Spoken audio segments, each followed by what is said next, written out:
Hello, my name is Jazz. I am a writer. Um, I'm feeling some kind of way today.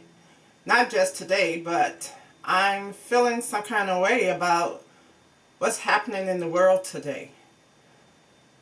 Um, I remember back in the 50s when I was born. Well, I guess I was 5 or 6 years old, somewhere in there. And my mom, she was crying because Martin Luther King had been murdered.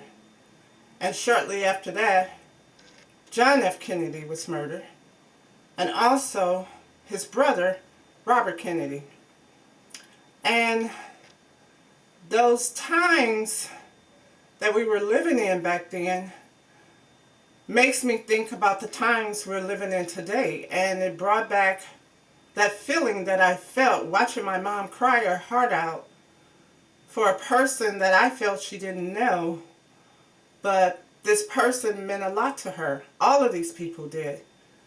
And because I was so young, I didn't know that all of these people stood for righteousness. And today, I think we as a people need to stand for righteousness. We need to come together because I'm tired of feeling this way. I'm tired of feeling like something's wrong, but yet, what can we do? I wrote a poem, or I'm going to say a piece, back in the time when Hurricane Katrina was going on. And I was in college at the time, and I went to a lecture. My professor asked me to go to this lecture, to attend this lecture.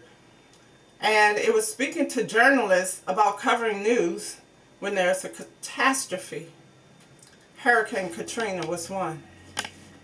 When I left that event, I was so upset because of the information I was given by the journalists and the questions and answers that were asked and answered at that time. I left there. I couldn't go home. I was so upset from what I had heard. And I didn't want to take it out on my mom nor my child at the time. So I drove around in Beverly Hills. This piece that I wrote is what I felt during that time. But coincidentally, it's at this time also that I'm feeling the same way in my life. The piece is called Same Story, Different Script. And excuse me because I wrote this a long time ago.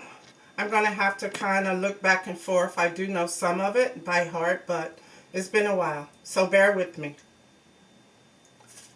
What is it about a black man that the color of our skin frightens you so?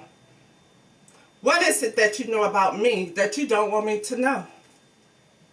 That I was once ruler of the land until the day you came and tricked me? That black history is a subject that is not being taught in the schools. But you can't hide it from me. History has a way of repeating itself. Are you afraid that we may one day go back to the way it used to be? Me a queen, him a king, ruling a country?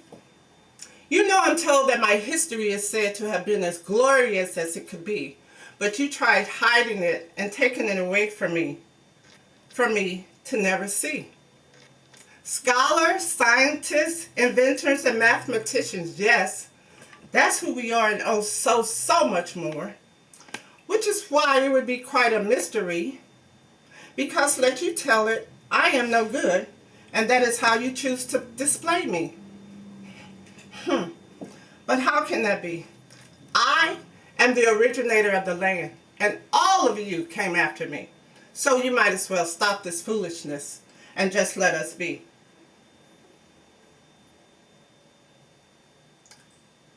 Because we are here, and that is something that is meant to be, no matter how you deny or try to destroy our dignity. We are strong as strong can be. Can't you see how high we can jump playing basketball, how fast we can run track and field, and that the color of our skin does not define who we are as a person, and that being something negatively in the society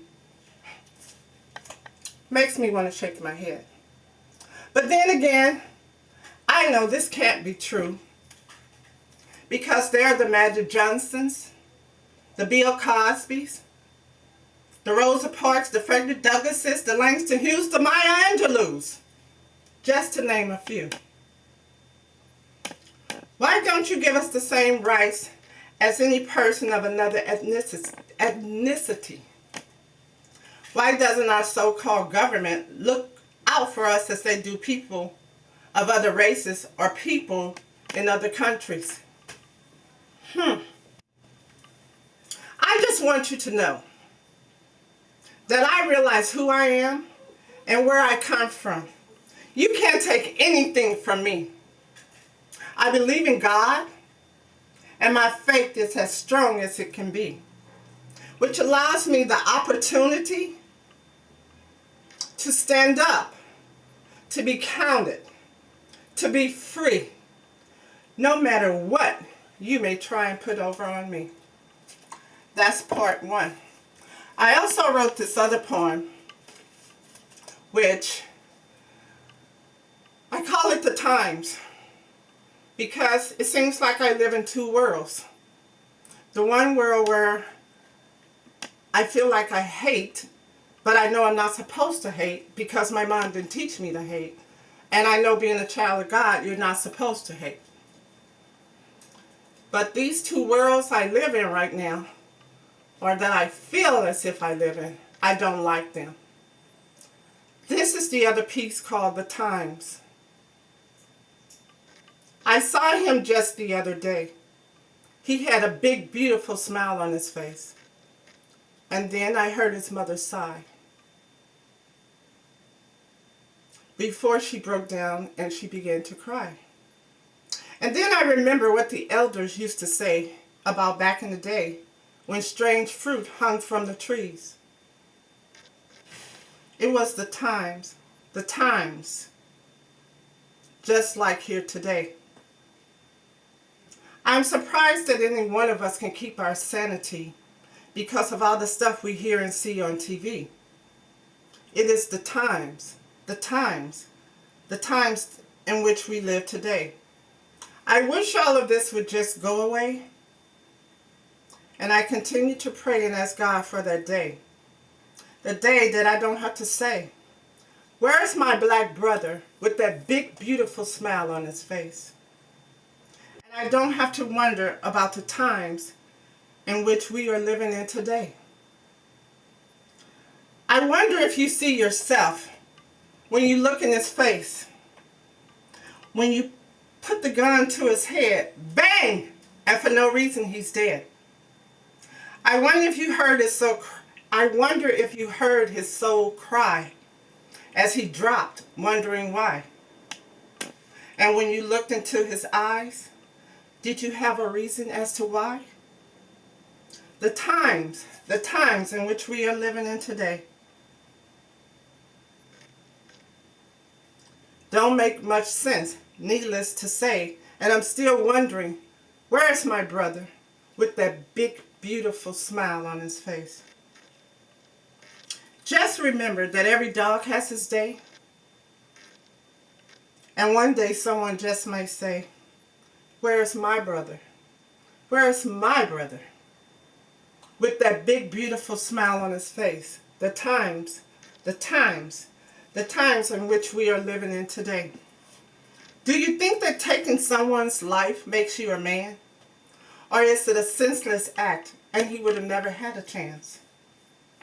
I feel sorry for you not knowing that you are just a man and not knowing that God is God and that he has a master plan.